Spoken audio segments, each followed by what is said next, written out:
21h30, bonsoir à tous, bienvenue dans ce journal décalé en raison de la Coupe d'Afrique des Nations. Voyons tout de suite les titres pour ce soir. Le Premier ministre ivoirien Patrick Achi a officiellement ouvert ce lundi la première usine de montage de minibus en Côte d'Ivoire et en Afrique. Le Daily Ivoire, c'est ainsi qu'est nommé ce premier véhicule made in Côte d'Ivoire. Il peut être utilisé dans les transports en commun ou encore dans le domaine médical en tant qu'ambulance. Ces véhicules vont bientôt se retrouver sur nos routes comme la voie du Golfe qui est de nouveau ouverte après une vingtaine de jours de travaux de réhabilitation. En plus d'un pont de 4 mètres de hauteur, la voie est doublée et passe à 2 fois 2 voies.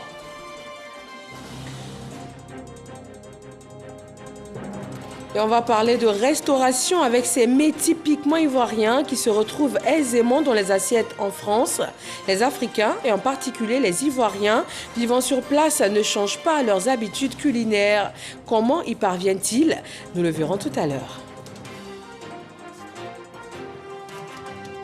Et puis le point de cette journée au Cameroun, le dernier match d'aujourd'hui a opposé au stade Amadou Ahidjo les Comores et le Gabon, remporté 1-0 par le Gabon. Bienvenue, bonsoir à tous. Le Daily Ivoire, c'est le premier véhicule made in Côte d'Ivoire. Le pays devient ainsi le premier à posséder une chaîne d'assemblage de véhicules de type minibus en Afrique. Des véhicules qui sortent de cette chaîne seront utilisés pour assurer le transport urbain. Ils peuvent également devenir des ambulances, des camionnettes frigorifiques ou encore des navettes. Le Premier ministre Patrick Achi a ouvert ce lundi l'usine dans les entrepôt du transporteur urbain Sotra. Lancine Bakayoko.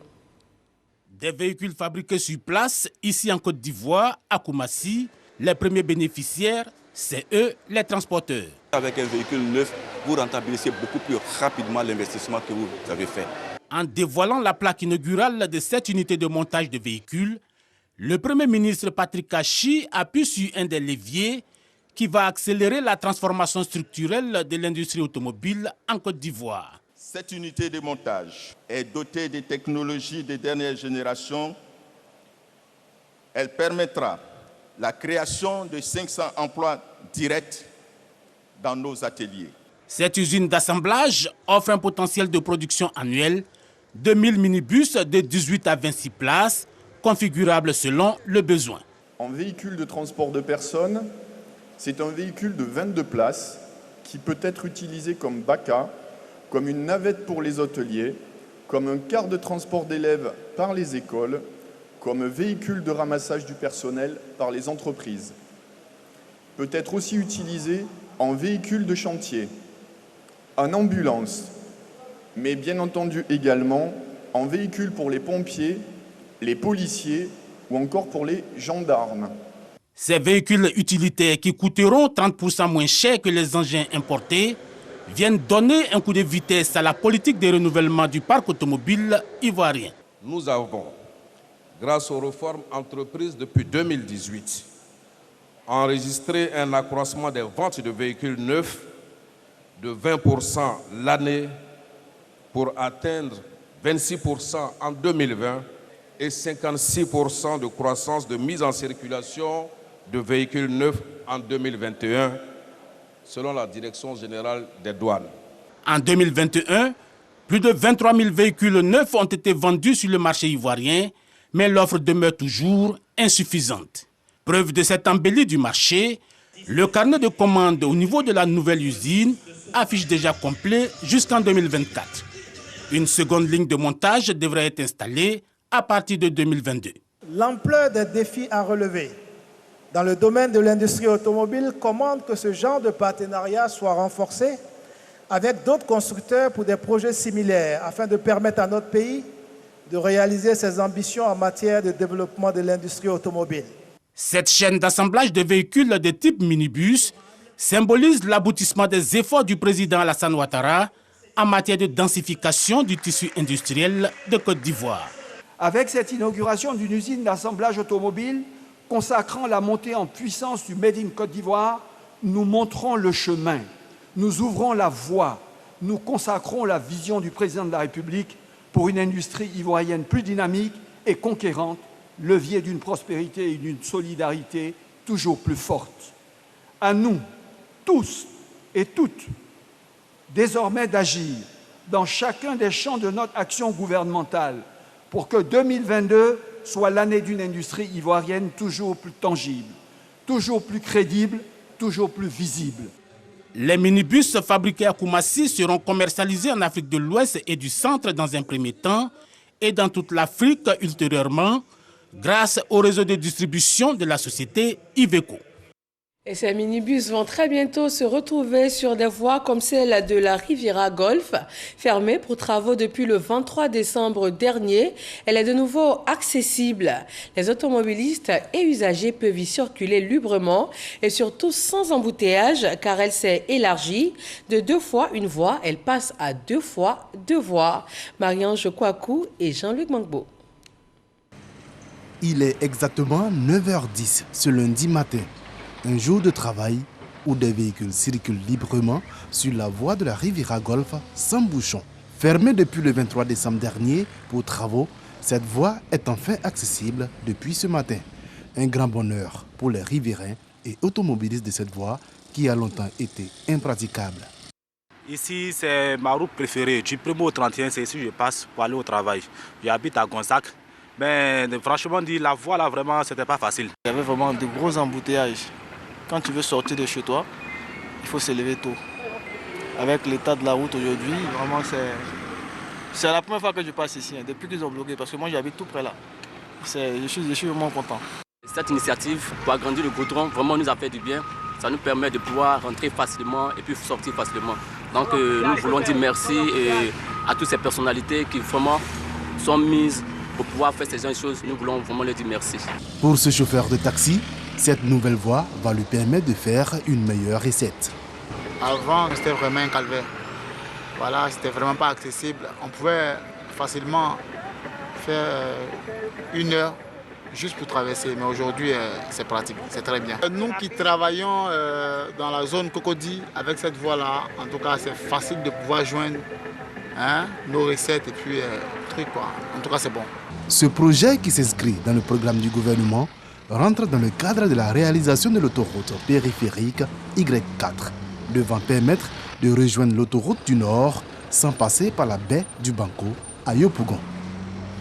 On en sait un peu plus sur les causes du lourd bilan de l'incendie qui a endeuillé la ville de San Pedro le week-end dernier, alors que les éléments des sapeurs-pompiers civils alertés arrivaient sur les lieux de l'incendie. Ils ont été accueillis par des projectiles, les obligeant à rebrousser chemin. Bilan, 4 éléments blessés, dont 2 cas sérieux. Le préfet de région y est allé exprimer la compassion du chef de l'État et du gouvernement à la famille endeuillée. Il a déploré également ces actes d'incivisme. Sam Conan. Le préfet des régions, Ousmane Koulibaly, à la tête d'une délégation pour exprimer la compassion du gouvernement à la famille Taïrou. Une famille éplorée qui a perdu 9 de ses membres dans un violent incendie dans la nuit du samedi à dimanche. Alors, le gouvernement nous a dépêchés avec tous les élus pour venir présenter sa compassion à la famille éplorée. Ça a été un drame, un incendie qui a décimé une famille.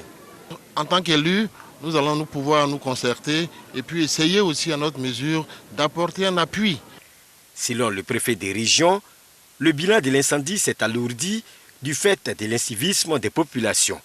Les sapeurs-pompiers civils ont été pris à partie alors qu'ils s'apprêtaient à intervenir. On a essayé d'appeler les pompiers, ils ne sont pas venus. Bon, il n'y avait pas de solution où il faut éteindre le feu. C'est tardivement que nous avons été alertés. Mais nous nous sommes rendus sur les lieux. Et arrivés sur les lieux, on a été pris à partie par la population disant que c'est maintenant qu'on arrivait. Ce qui est arrivé, on pouvait sauver quelque chose. Mais ils n'ont pas permis aux pompiers d'accéder. Et mieux, ils ont voulu aller s'en prendre encore à la caserne. Et c'est cet incivisme qui aujourd'hui nous a causé ce gros tort.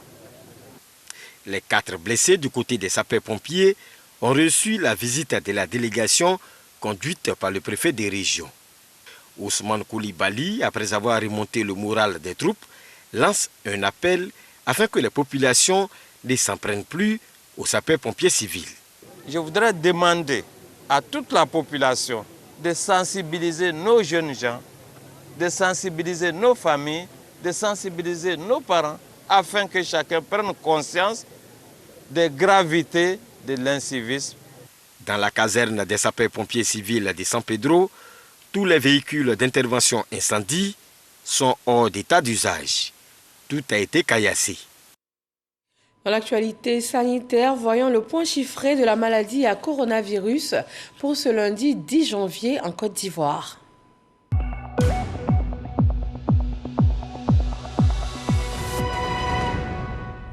Le ministère de la Santé a compté aujourd'hui 228 nouveaux cas de Covid-19, 2767 personnes déclarées guéries, 3 décès, 6912 cas encore actifs à ce jour dans le pays. En termes de vaccination, 7 374 947 doses ont été administrées. Et cette lutte contre la Covid-19 implique tous les acteurs de la santé. Le Programme national de lutte contre les maladies métaboliques a sensibilisé les organisations non gouvernementales à se faire vacciner. Le bien fondé de la vaccination pour les personnes porteuses notamment de maladies chroniques leur a été expliqué. Le point avec Salima Toudia. Il ne cessera de le dire, la Covid-19 ne rime pas avec les maladies chroniques telles que le diabète. Le Programme national de lutte contre les maladies métaboliques et non transmissibles face aux ONG de lutte contre ces maladies, ce samedi 8 janvier à Bassam, sensibilise. Nous réunissons ces associations pour mieux les structurer, pour qu'elles soient plus aptes à mener les activités, n'est-ce pas, qui fondent leur action. Ensuite, ces associations ont été briefées par des experts sur l'importance de la vaccination anti-Covid, sur la qualité des vaccins, sur l'innocuité des vaccins. Et surtout dans le contexte où ce sont les patients porteurs de maladies chroniques qui sont les plus vulnérables à ce virus-là. Mais de façon paradoxale, en Côte d'Ivoire, il n'y a pas jusqu'à présent une grande affluence de ces patients-là parce qu'ils ont peur de se faire vacciner. Nous faisons en sorte que les associations de patients, les ONG, s'impliquent davantage. Selon le directeur coordonnateur du programme, les lignes bougent de façon positive grâce aux effets de la sensibilisation. Surtout dans le contexte de Covid-19, il était important, à l'occasion donc de cette journée, de fédérer toutes les organisations de lutte contre les maladies chroniques non transmissibles de Côte d'Ivoire pour qu'elles puissent se mettre en action ensemble, pour qu'il y ait une synergie d'action pour lutter contre ces maladies non transmissibles. En tant que responsable d'ONG, je suis censé transmettre le message à mon ONG et à mes collaborateurs afin de pouvoir être plus efficace, pour pouvoir mieux suivre les patients diabétiques que nous encadrons. Au sortir de ce séminaire, on pourra jumeler nos activités pour apporter un bien-être à toute la population ivoirienne. Mieux s'organiser, se restructurer et s'impliquer davantage dans la campagne de vaccination, c'était aussi ça, le message du programme national à l'endroit des ONG. Dans la filière coton, les efforts pour accroître la productivité se multiplient. Afin de booster le rendement du coton ivoirien, l'organisation interprofessionnelle agricole de la filière coton, l'Intercoton, met l'accent sur la semence. Direction des villages semenciers dans le nord de la Côte d'Ivoire avec Soro Corona. La production nationale du coton ivoirien était de 412 000 tonnes en 2017. Cette production a atteint les 550 000 tonnes l'année dernière, un rendement qui hisse la Côte d'Ivoire du coup au rang de deuxième pays producteur africain. Cette hausse de la productivité de l'or blanc ivoirien est du fait des efforts consentis par les acteurs de la filière pour améliorer la qualité de la semence. Depuis 4 ans, un accent est mis sur les semences avec un rendement qui est passé de 700 kg à près de 2 tonnes à l'hectare. C'était autour de 600-700 kg à l'hectare. Mais depuis la première année, ils sont passés à 1 tonne 2. La seconde année, 1 tonne 3. Nous envisageons même cette année, si Dieu nous fait grâce avec le temps, on veut au moins 2,5 tonnes. Dans le bassin cotonnier ivoirien, plusieurs villages sémenciers ont vu le jour pour toujours accroître le rendement du coton à l'hectare. Sans la semence, là, il n'y a pas coton. Parce que c'est la semence qui va nous permettre d'avoir le rendement que nous cherchons. Tout à l'heure, je suis arrivé je suis vraiment très satisfait. J'ai vu vraiment le coton, c'est très bon. Je pense que la semence là, va nous permettre d'avoir le rendement que nous cherchons en Côte d'Ivoire. Pour voir de plus près le travail abattu par les producteurs, une délégation des Intercoton, organisation interprofessionnelle agricole de la filière coton, a visité un village sémencier. Le président du conseil d'administration de l'Intercoton prévoit un rendement de 3 tonnes à l'hectare les années à venir. Mon objectif, c'est d'aller à 3 tonnes à l'hectare, même plus que ça. Parce que si le producteur a 3 tonnes, il gagne plus. Voilà, son revenu, il gagne plus. Le coton a rapporté 38 milliards de francs CFA aux producteurs ivoiriens la campagne précédente. Pour la future campagne, le kilogramme de coton va se négocier à 300 francs CFA. Et on change de décor pour parler de cohésion sociale, notamment lors de cette rencontre de la ministre gouverneur et des chefs coutumiers dans le district autonome des Lacs. Les deux parties ont renouvelé leurs engagements pour le maintien et le renforcement de la cohésion et de la paix. Soro Corona. Des autorités coutumières, 200 environ, à savoir des chefs de villages centres, des tribus et des cantons, avec à leur tête les représentants régionaux de la Chambre des rois et chefs traditionnels dans le Bélier, le Nzi et le Ifou, unanime avec la ministre gouverneur du district autonome des Lacs. Contrairement à 2020, 2021 n'a pas mis à mal la cohésion sociale et la paix. Raymond Goudou Koufi salue donc les efforts des chefs coutumiers, non sans réclamer d'eux davantage en cette année 2022. Nous œuvrons pratiquement tous les jours pour qu'il y ait la paix, parce que si cette paix qui est le socle de tout développement n'est pas établi, il va sans dire que rien ne pourrait être possible. Et à notre niveau, nous ferons en sorte que la population et les forces vives puissent conjuguer leurs efforts afin que cette mission puisse aboutir. À ses interlocuteurs, la ministre gouverneur promet ériger la rencontre annuelle de Toumoudi en rendez-vous tournant. Le but, mieux apprécier pour durablement lever les obstacles ou vivre ensemble dans chaque région et renforcer ainsi la cohésion et la paix.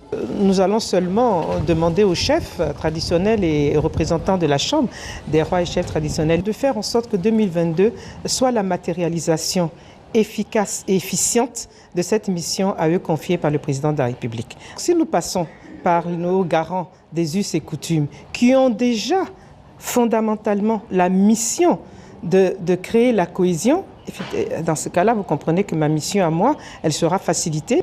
Raymond Goudou Koufi présente 3 cadres du seul département de Toumoudi, nouvellement promus par le chef de l'État. Comme pour la ministre gouverneur, d'inviter le district autonome des Lacs à soutenir le président de la République. Et on parle également en cohésion sociale à cette rencontre de fin du projet Sous le Baobab, initié par l'Union africaine. 5 localités ivoiriennes ont été parcourues afin de sensibiliser sur le dialogue intercommunautaire en Côte d'Ivoire. Angela Diallo et Sidonie Davila. Sous le Baobab avec l'Union africaine, un concept qui prône le vivre ensemble et la culture du dialogue. Ce projet, qui est un moyen de prévention de conflits et de troubles, vise à renforcer la cohésion sociale intercommunautaire dans les localités affectées par des conflits. Un projet en partenariat avec l'ONG Aube Nouvelle. Nous avons été à l'écoute des populations et nous avons fait un rapport qui dit un peu le sentiment qui est à la base, les espoirs qu'il y a, les aspirations. Et c'est notre rôle en tant qu'association d'accompagner les initiatives du gouvernement. Il n'y a pas d'autres alternatives à la paix qu'à la paix. Sous le Baobab avec l'Union africaine, un projet novateur qui vient soulager les jeunes. Nous soutenons cette initiative et nous continuerons à travailler sur le terrain pour que les populations ivoiriennes vivent en bonne symbiose pour le développement de la Côte d'Ivoire.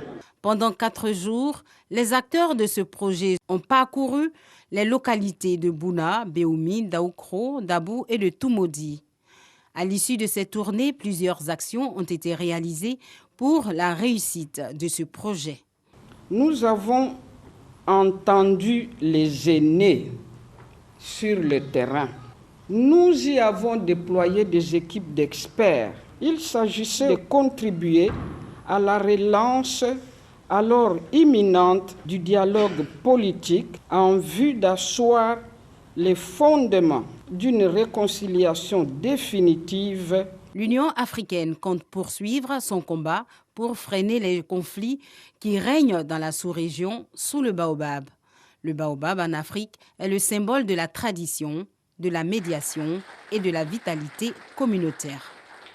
Même objectif de paix pour la Fédération des associations féminines de Zieunula dans le centre-ouest de la Côte d'Ivoire.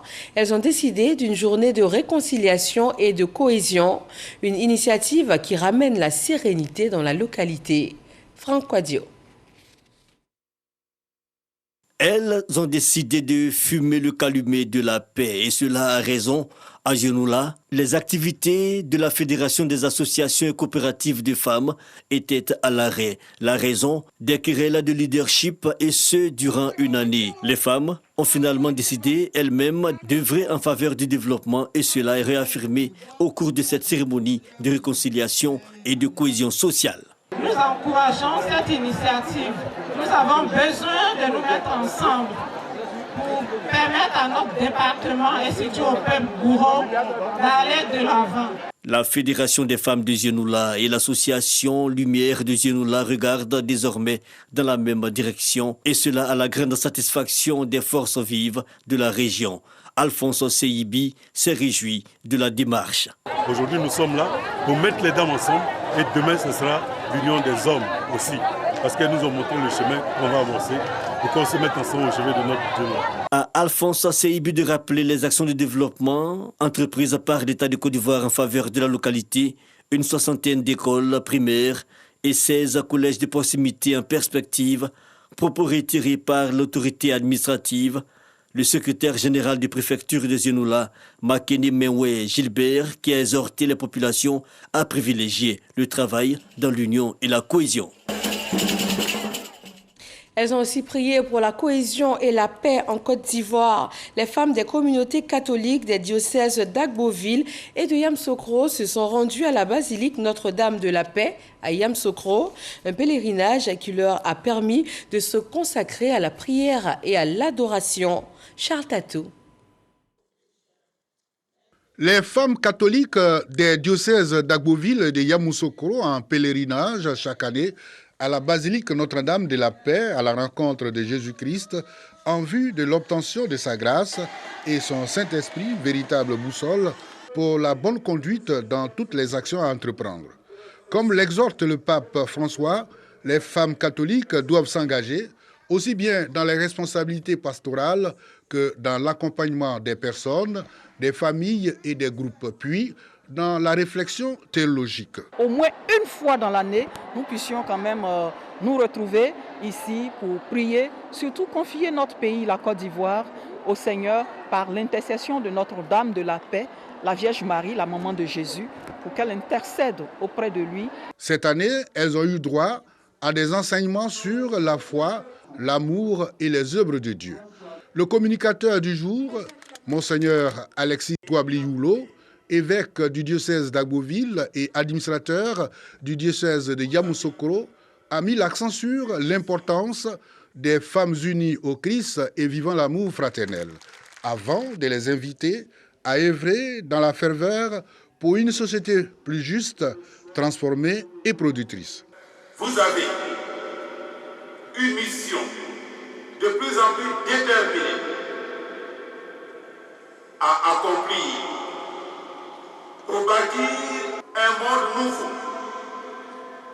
un monde où l'homme ne sera plus un loup pour l'homme, mais un frère. La messe qui a suivi a permis aux pèlerines de faire une quête spéciale en faveur du grand séminaire Saint-Pierre de Dalois.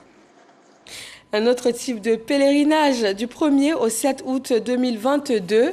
Le festival de la route des reines et des rois va partir d'Abidjan pour traverser les villes de Yamoussoukro, Bouaké, Odiéné, Korogo et Ferké. L'apothéose se fera à Kong le 7 août. La conférence de presse des initiateurs de ce festival avec Isaïo. Et revoilà le festival de la route des reines et des rois. Après 10 ans d'interruption, le professeur Amois Urbain remet en selle le festival de la valorisation de nos us et coutumes. À travers le continent, il faut donner une place de choix à la royauté. En 2009 déjà, parlant de ce grand projet avec le président Alassane Ouattara, il a indiqué que lui-même, fils d'empereur, il ne pouvait qu'adhérer à un tel projet. La 11e édition de ce festival sera, une fois de plus, l'occasion pour le professeur et son équipe de sillonner des villes du centre et du nord de la Côte d'Ivoire. Un festival au service du tourisme intérieur. L'étape de Yamoussoukro va nous amener encore à nous interroger sur la nécessité de faire du palais du président Houphouët-Boigny un musée analogue à celui de Versailles. Car quand vous y entrez, il y a de la matière. Le promoteur du festival de la route des reines et des rois se réjouit de la création de la Chambre des rois et chefs traditionnels par le président de la République, Alassane Ouattara.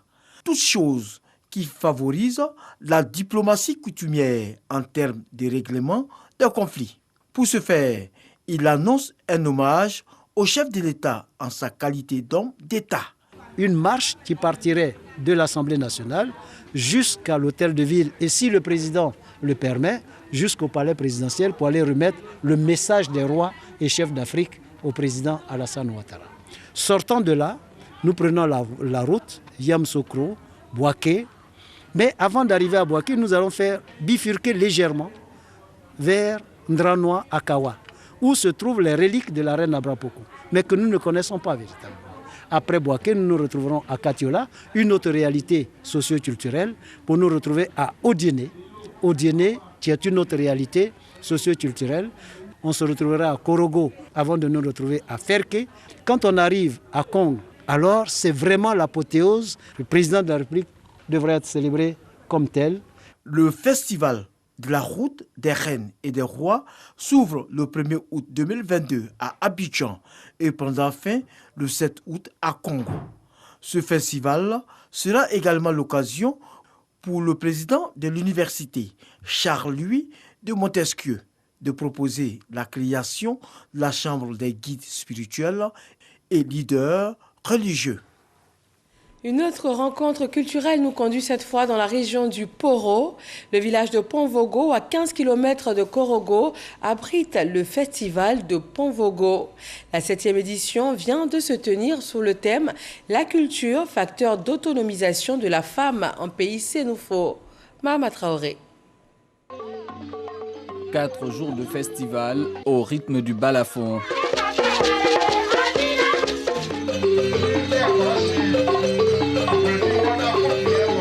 Un instrument de musique dont l'usage sera désormais enseigné à chaque édition de Festi Ponvogo, l'événement culturel qu'organise chaque année la Fondation Tchépé et la Mutuelle de développement du village de Ponvogo, localité située à une quinzaine de kilomètres de Korogo.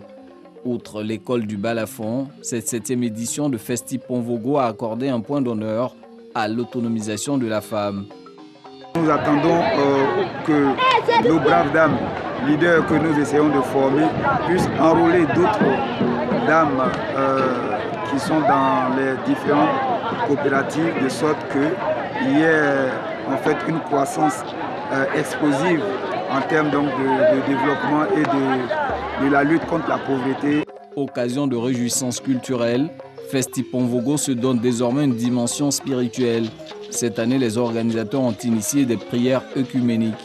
Nous avons procédé à l'adoration des génies, des rituels au bois sacré.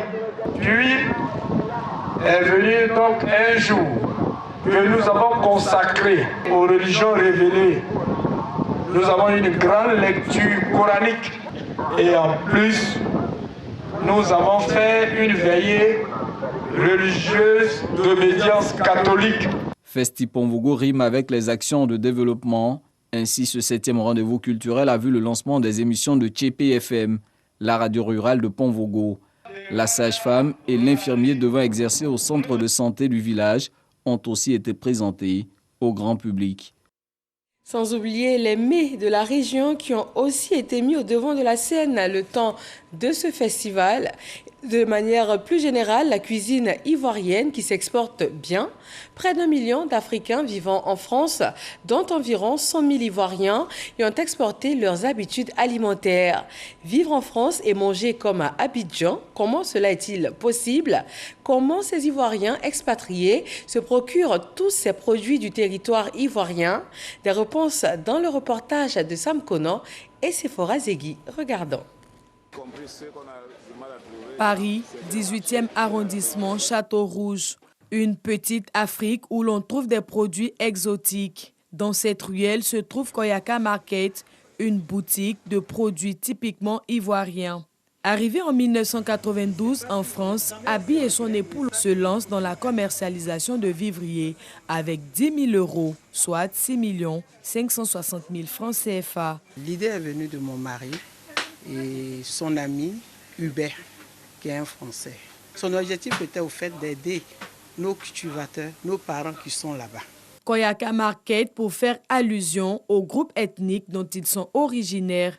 Ne pas se méprendre cependant, dans ce magasin, on trouve des produits venant de toutes les régions de la Côte d'Ivoire. Atiéké de Dabou, igname de Bondoukou, maïs de Séguéla et même le traditionnel pur joie, le pois à lavement. J'ai des produits qui viennent de Kourougou et le placali qui vient du Beaunois. J'ai les graines pilées qui viennent de Divo. Vendre du Made in Côte d'Ivoire en France, une affaire qui rapporte gros, mais qui n'est pas sans difficulté. Nous avons des soucis sur l'aubergine, gnagna, korombo, piment par rapport au dosage d'engrais. La France ne veut pas de ces produits parce qu'ils ne respectent pas les normes indiquées. On demande au ministère de la Culture de penser à nous par rapport à ça. Après leur positionnement, les promoteurs de ce business voient grand, créer de l'emploi direct en Côte d'Ivoire. Avec ce que nous avons créé ici, ça nous a permis de créer une société en Côte d'Ivoire qui aide nos frères et sœurs à pouvoir travailler à leur compte et qui nous permet de vivre ici. Consommer ivoirien en France passionne toutes les nationalités. Si Abdoullah, marocain, a un penchant pour les épices, Alassane, sénégalais, préfère la cape rouge, pêchée dans les eaux ivoiriennes et le riz local. J'ai pris ces choses-là et j'ai fait des autres choses africaines, mélange africain-marocain et comme ça. Je viendrai de temps en temps chercher mes produits ici. Il y a plus de 4 ans, c'est là où je fais mes courses. J'achète tout. J'aime bien aussi certains produits ivoiriens. Aromali déjà de 1. C'est un riz, je consomme 2 sacs par mois. C'est des produits qui arrivent aussi dans un état comme en Côte d'Ivoire. Ça se conserve très bien aussi. Je l'ai connu ici dans ce magasin de tilapia rouge. Et depuis que j'ai connu ce tilapia rouge, je ne prends plus de tilapia noir. Rosine, cette autre Parisienne qui a le cœur qui balance entre la Côte d'Ivoire et la France malgré son adaptation, reste scotchée à la cuisine ivoirienne. Ça, c'est mon petit rituel. Tous les week-ends, je vais faire goûter un peu ce qui vient de chez moi à mes enfants. Moi, je suis française, mais d'origine ivoirienne. Je ne peux pas m'en passer. Je vais beau manger européen, mais parfois, il faut que je me retrouve dans mes origines. Donc, je ne peux pas arrêter. Voyant le succès de leur business, les Fofana ont eu l'ingénieuse idée d'ouvrir un restaurant pour les petites bourses à 2 pas de la boutique. Le gérant n'est autre que leur fils aîné Mohamed.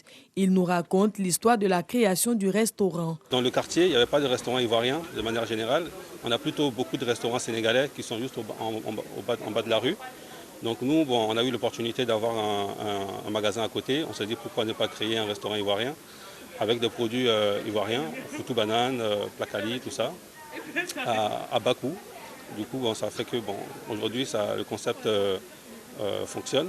Avec l'avènement de la Covid-19, les restaurateurs français ont dû se plier aux exigences des autorités sanitaires. Et Mohamed n'y a pas échappé. On n'a plus le droit de manger sur place, à condition que les gens présentent des passes sanitaires. Donc pour pallier à ça, on exige maintenant que les gens fassent que les emporter. La restauration en France, une énorme tâche. Mohamed fait 14 000 € de chiffre d'affaires par mois, soit plus de 9 millions de francs CFA. Il ambitionne de restructurer son affaire. La demande elle est grande, donc l'idée c'est d'avoir un grand magasin, un grand restaurant, pour que les gens soient plus à l'aise et puis pour que on puisse satisfaire les clients convenablement. Certains quartiers de Paris, tels que Château-Rouge, vivent et vibrent au rythme de l'Afrique. En plus de Koyaka Market à Château-Rouge, d'autres enseignes existent.